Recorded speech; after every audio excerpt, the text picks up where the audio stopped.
Hi hello friends, welcome to my channel. ഇന്ന് നമുക്ക് ചായക്കടയിൽ നിന്നൊക്കെ കിട്ടുന്ന പോലത്തെ നല്ല ക്രിസ്പി ആയിട്ടുള്ള അടിപൊളി ഉഴുന്നുവടയുടെ റെസിപ്പി ഒന്ന് നോക്കാം. ആദ്യം തന്നെ നമുക്ക് ഉഴുന്ന് ഒരു 4-5 മണിക്കൂർ കുതിരാനായിട്ട് വെക്കേണ്ടതുണ്ട്. അത് കഴിഞ്ഞ് നന്നായിട്ട് കഴുകി വൃത്തിയാക്കിയ ശേഷം നമുക്ക് മിക്സിയിലിട്ടിട്ടൊന്ന് അരച്ചെടുക്കാം. വെള്ളം ചേർക്കാതെ ഇതുപോലെ നല്ല ഫൈൻ പേസ്റ്റായിട്ട് വേണം നമുക്ക് ഉഴുന്ന് അരച്ചെടുക്കാൻ. ഇനി നമുക്കിത് മറ്റൊരു പാത്രത്തിലേക്ക് മാറ്റി കൊടുക്കാം. വെള്ളം ചേർക്കാതെ അരച്ചതിനാൽ നമ്മുടെ ഉഴുന്നുമാവ് ഇതുപോലെ നല്ല തിക്കായിട്ടായിരിക്കും ഉണ്ടാവുക. ഇനി നമുക്കിതിലേക്ക് 1 സ്പൂൺ കുരുമുളക്, അതുപോലെ 2-3 ചെറിയ ഉള്ളി, 1 കഷ്ണം ഇഞ്ചി, 2 പച്ചമുളക്, കുറച്ച് കരിവേപ്പില, ഇതെല്ലാം നന്നായിട്ടൊന്ന് ചെറുതാക്കി അരിഞ്ഞെടുത്തതാണ്. ഇതെല്ലാം നമുക്ക് ഇതിലേക്കൊന്ന് ചേർത്ത് കൊടുക്കാം. ഇനി അതിലേക്ക് പാകത്തിനുള്ള ഉപ്പ് ചേർത്ത് കൊടുക്കാം. അതോടൊപ്പം വട നന്നായി ക്രിസ്പിയായി വരാൻ ഞാനൊരു ടേബിൾ സ്പൂണോളം അരിപ്പൊടിയും കൂടെ ചേർക്കുന്നുണ്ട്. ഇനി ഇതെല്ലാം കൂടി നമുക്ക് നന്നായിട്ടൊന്ന് ഇളക്കി യോജിപ്പിച്ച് വയ്ക്കാം.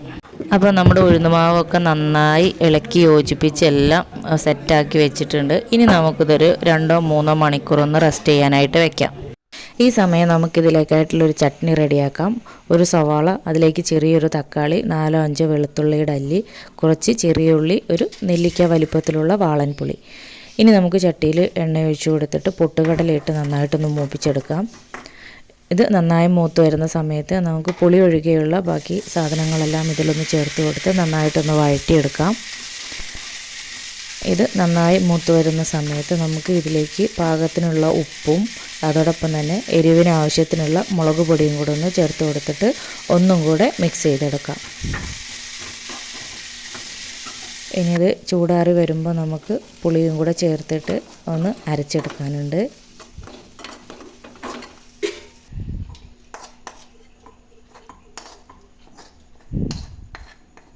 അപ്പോൾ നമ്മുടെ ചട്നിയുടെ കൂട്ട് നമ്മൾ മിക്സിയിൽ ഇട്ട് കൊടുത്തിട്ടുണ്ട്. ഇനി നമുക്കിതൊന്ന് നന്നായിട്ടൊന്ന് അരച്ചെടുക്കാം. അപ്പോൾ നമ്മുടെ ചട്നി ഇവിടെ റെഡി ആയിട്ടുണ്ട്. ഇനി നമുക്ക് വട ചുട്ടെടുക്കാം. മാവ് ഇതുപോലെ ഡയറക്റ്റ് എടുക്കുകയാണെന്നുണ്ടെങ്കിൽ ഇതുപോലെ കയ്യിലൊട്ടി പിടിക്കും. അപ്പോൾ അതിന് വേണ്ടത് ആദ്യം ഒരു പാത്രത്തിൽ അല്പം വെള്ളം എടുത്ത് വെച്ചിട്ട് നമ്മുടെ 2 കൈകളും അതിൽ നന്നായിട്ടൊന്ന് മുക്കി കൊടുക്കുക. ഇനി നമ്മൾ മാവ് എടുത്തിട്ട് വടയുടെ ഷേപ്പിൽ ഇതുപോലെ ഒന്ന് ആക്കിയെടുക്കാം. ജസ്റ്റ് ഒന്ന് പരത്തി കൊടുത്തിട്ട് നടുവിലായിട്ട് ഒരു ഹോളിട്ട് കൊടുക്കാം. ഇനി നമുക്ക് വട ഒന്ന് ചുട്ടെടുക്കാം. അപ്പോൾ നല്ല പെർഫെക്റ്റ് ഷേപ്പിലായി വന്നിട്ടുണ്ട്. ഇനി നമുക്ക് ചുട്ടെടുക്കുമ്പോൾ എങ്ങനെയുണ്ടെന്ന് നോക്കാം. അപ്പോൾ വടയുടെ ഒരു സൈഡ് ഏകദേശമായി വന്നിട്ടുണ്ട്. അപ്പോൾ നമ്മളൊന്ന് മറിച്ചിട്ട് കൊടുക്കാം. ഇതുപോലെ തിരിച്ചും മറിച്ചിട്ടിട്ട് വേണം നമ്മൾ വേവിക്കാനായിട്ട്. അപ്പോൾ നമ്മുടെ ആദ്യത്തെ വട റെഡി ആയിട്ടുണ്ട്. നല്ല പെർഫെക്റ്റ് ഷേപ്പിൽ കിട്ടിയിട്ടുണ്ട്. ഇനി നമുക്ക് ബാക്കിയുള്ള മാവും കൂടെ അതുപോലെ ഒന്ന് ചുട്ടെടുക്കാം.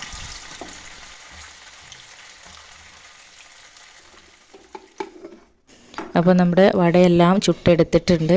നല്ല അടിപൊളിയായിട്ടുണ്ട്. അപ്പോൾ എല്ലാവരും ഇതുപോലെ ഒന്ന് ട്രൈ ചെയ്ത് നോക്കണം, അഭിപ്രായം പറയണം. എൻ്റെ ചാനൽ ഇതുവരെ സബ്സ്ക്രൈബ് ചെയ്തിട്ടില്ലെങ്കിൽ ഒന്ന് സബ്സ്ക്രൈബ് ചെയ്ത് സപ്പോർട്ട് ചെയ്യണേ.